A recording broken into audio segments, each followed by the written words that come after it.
الله وبركاته. السلام ورحمة الله وبركاته. الحمد لله رب العالمين، والصلاة والسلام على سيد الأنبياء والمرسلين وعلى آله وأصحابه أجمعين.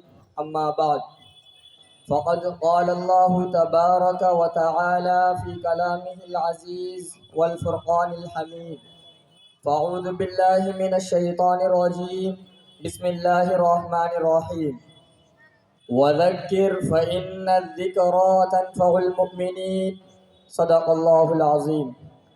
جناب صدر، سامعین کرام، حاضرین جلسہ، سب سے پہلے میں خداوند قدوس کا 1000 بار شکریہ ادا کرتا ہوں کہ اس نے مجھے اس قابل بنایا کہ میں اس عظیم موقع پر آپ حضرات سے گفتگو کر سکوں، اپنے دلی جذبات اور قلبی احساسات آپ تک پہنچا سکوں، اور اس پروگرام کے موقع پر جو مسلمانوں کا ترجمان اور پوری ملت اسلامیہ کی نمائندگی کرتا ہے، اس سنہرے موقع سے فائدہ اٹھاؤں اور صاف طور سے آپ کو بتلا دوں کہ آپ جو یہاں اکٹھے ہوئے، دور دراز کا سفر کیا، قیمتی وقت صرف کیا، اپنے آرام کو تج اور راحت کو قربان کیا، آپ کا اس طرح بیٹھنا، ایسی دینی محفلیں قائم کرنا اور اس میں شرکت کرنا بڑا اہم اور مبارک فریضہ ہے۔ اس سے امت کی ساکھ اور ملی تشخص باقی رہتی ہے۔ اللہ تعالی ہم سب کی مساعی جمیلہ کو قبول فرمائے، آمین۔ حضرات، میں اس موقع پر مدارس اسلامیہ کی اہمیت و افادیت پر روشنی ڈالنا چاہتا ہوں۔ یہ مدارس جو اس وقت آپ کے سامنے ہیں، بہت سی جھوپڑیوں کی شکل میں، کوئی قلعہ کی شکل میں، کوئی بہترین و شاندار عمارتوں کی شکل میں، دراصل یہ سب اسلام کے مضبوط قلعے ہیں، دین کے آہنی حصار ہیں، ان سے ملت کا تشخص قائم ہے، یہ ملت اسلامیہ کے دھڑکتے دل ہیں، یہ اسلامی کلچر و ثقافت کے آئینہ دار ہیں، یہ اخلاق و ایمان اور اخلاص و روحانیت کے سرچشمہ ہیں۔ یہاں مردہ دلوں کو زندگی ملتی ہے، یہاں پیاسوں کو سیرابی ملتی ہے، یہاں طلبہ کے قلوب میں اخوت و ہمدردی اور مساوات و رواداری کی تخم ریزی کی جاتی ہے، اور سب سے بڑی بات یہ ہے کہ یہاں ان کے عقائد و افکار صحیح ہوتے ہیں، ان میں فکر آخرت پیدا کرنے کی کوشش کی جاتی ہے اور آنے والی زندگی کے لیے اسے ٹریننگ دی جاتی ہے۔ دوستو، بہت سے حضرات اسے حقیقت سمجھتے ہیں کہ دنیا بہت ترقی کر گئی، اس میں بہت سی چیزوں کی ایجاد ہو گئی، ان سائنسی ایجادات نے بہت سی چیزوں کا انکار کر دیا، لیکن آپ سوچ کر، اپنے دل پر ہاتھ رکھ کر خدا را مجھے بتائیے، کیا کسی نے اس 2 گز زمین کے ٹکڑے کا بھی انکار کیا ہے؟ موت کے وقت کو بھی کسی نے 2-4 گھنٹے کے لیے مؤخر کیا ہے؟ زندگی بھی کوئی دوبارہ واپس لا سکا ہے؟ گزرے ہوئے لمحات بھی کسی کے بس میں ہیں؟ ان سب کا جواب آپ یہی دیں گے، یقیناً یہ کام آج تک نہ کسی سے ہوا ہے اور نہ قیامت تک ہو سکتا ہے۔ جب ہمیں اس کا یقین ہے کہ ہمیں مرنا ضرور ہے، حساب و کتاب بھی ہونا ہے، جس نے زندگی دی ہے وہ اس بارے میں سوال کرے گا، ان نعمتوں کے بارے میں پوچھے گا، قبر میں سوال و جواب ہوں گے۔ ان سوالات کے جوابات، ان کی مشق و تمرین اور ٹریننگ میرے محترم دوستو، مال و دولت، بہترین دنیاوی کالج اور بڑی بڑی یونیورسٹیاں نہیں دے سکتی۔ ایوان حکومت اور ماہرین قانون اس کے جواب سے قاصر ہیں۔ یہ جواب اگر مل سکتا ہے تو انہی مدارس و مکاتب سے، یہ سبق اگر حاصل ہو سکتا ہے تو انہی علماء کرام سے، اور اس ابدی زندگی میں رستگاری حاصل ہو سکتا ہے تو انہی خرقہ پوشوں اور ذکر اللہ میں مشغول رہنے والے حضرات سے۔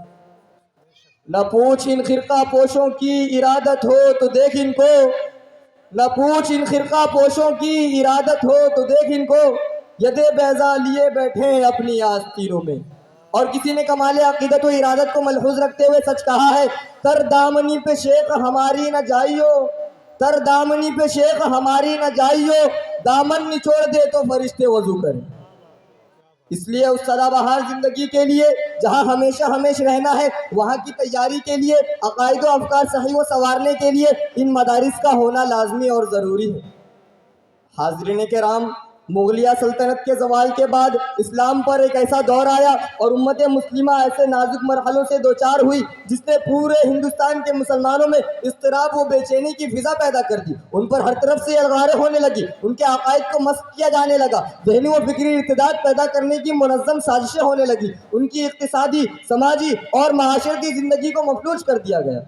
ٹھیک ان نازک حالات میں علماء و مفکرین اور ملت کا درد رکھنے والے حضرات نے مدارس کا جال بچھایا، چپا چپا پر مکاتب قائم کیے اور ملت کے نونہالوں اور امت کے جہالوں کو ذہنی اور فکری قتل سے بچانے کے لیے دوربین نگاہ رکھنے والے غمگسار علماء مسیحی مشینریوں سے نبرد آزما ہونے کے لیے میدان میں کود پڑے۔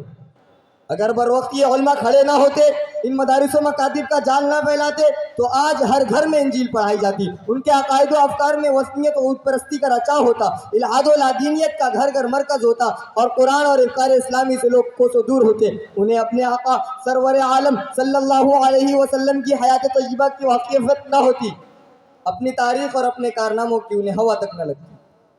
ان مدارس نے وہ کارنامہ انجام دیا جو ہمیشہ یاد رکھا جائے۔ انہوں نے بر وقت مسلمانوں کو سنبھالا، انہیں اپنی تاریخ، اپنے کلچر اور اپنی اہمیت کا احساس دلایا، اور مسلمانوں کی ملی تشخص اور ان کی انفرادیت کو برقرار رکھا۔ حضرات، اس وقت جو چپا چپا پر مدارس و مکاتب قائم ہیں، یہ بہت بڑی نعمت ہے۔ یہ مدارس معاشرے میں ریڑھ کی ہڈی کی حیثیت رکھتے ہیں۔ یہ اللہ اور اس کے رسول صلی اللہ علیہ وسلم سے آشنا کرنے کا ایک ذریعہ ہے، جو ہمارا اور آپ سب کا حقیقی مقصد ہے۔ اس لیے ہمارا اور آپ کا تعلق بھی ان سے ایسا ہی ہونا چاہیے جیسے جسم کا روح سے، آفتاب کا روشنی سے اور پھول کا خوشبو سے ہوتا ہے۔ اگر یہ آپ کا تعلق باقی ہے تو سمجھ لیجئے کہ جسم و روح دونوں زندہ ہے۔ اگر یہ تعلق ختم ہوا تو پھر خدا ہی ہمارا حافظ ہے۔ انہیں حقیر سمجھ کر نہ گل کرو یارو، انہیں حقیر سمجھ کر نہ گل کرو یارو، یہی چراغ جلیں گے تو روشنی ہوگی۔ دوستو، بہت سے حضرات یہ کہتے ہیں کہ ان مدارس سے کیا ملتا ہے؟ ان سے نوکری نہیں ملتی، ان سے ڈگریاں نہیں ملتی، یہاں کے افراد قوم کے اوپر بار ہیں، ان میں شعور و بیداری نہیں آتی، یہ ٹیکنیکل لائن میں آگے نہیں بڑھتے۔ ان حضرات سے میں صرف اتنا عرض کرتا ہوں کہ روزی روٹی کا مسئلہ کوئی اہم مسئلہ نہیں ہے۔ خداوند قدوس نے ہم سے اس کا وعدہ کیا ہے، قرآن میں ارشاد ربانی ہے وَمَا مِن دَابَّةٍ فِي الْأَرْضِ إِلَّا عَلَى اللَّهِ رِزْقُهَا۔ اور یہ بھی طے شدہ بات ہے کہ روزی کا تعلق قسمت سے ہے، عقل سے نہیں۔ اگر عقل سے اس کا تعلق ہوتا تو بیوقوف بھوکے مرتے۔ لیکن نظام قدرت عجیب ہے، اس لیے مسلمانوں کا اصل مسئلہ اور مقصد زندگی پیغام خداوندی ہے، دعوت و ارشاد ہے۔ اس کاروان سفر میں رہ کر اپنی ابدی زندگی سنوارنا ہے، آخرت کی فکر کرنی ہے۔ اس بارے میں اسلام و قرآن کے ارشادات مکمل واضح ہیں۔ صحابہ کرام اور اسلاف کی زندگی ہمارے سامنے ہے، انہوں نے اس دنیا سے کس طرح خوشہ چینی کی اور دنیا و آخرت کی فلاح و بہبودی ان کے حصے میں آئی۔ حضرات، یہ مدارس دراصل اسلامی چھاونیاں ہیں، ان کے سایہ میں زندگی ملتی ہے، اقدار کی بند کلیاں چٹکتی ہیں، افکار کے پھول کھلتے ہیں، ان کے سایہ میں، قرآن و حدیث کے سایہ میں زندگی پل کر جوان ہوتی ہے۔ اس لیے ضرورت ہے، وقت کا تقاضا ہے کہ ہم ان مدارس کا ساتھ دیں، ان کا تعاون کریں۔ اللہ تعالی ہم سب کو دین و اسلام کی اعانت کی توفیق عطا فرمائے، آمین۔ وآخر دعوانا ان الحمدللہ رب العالمین۔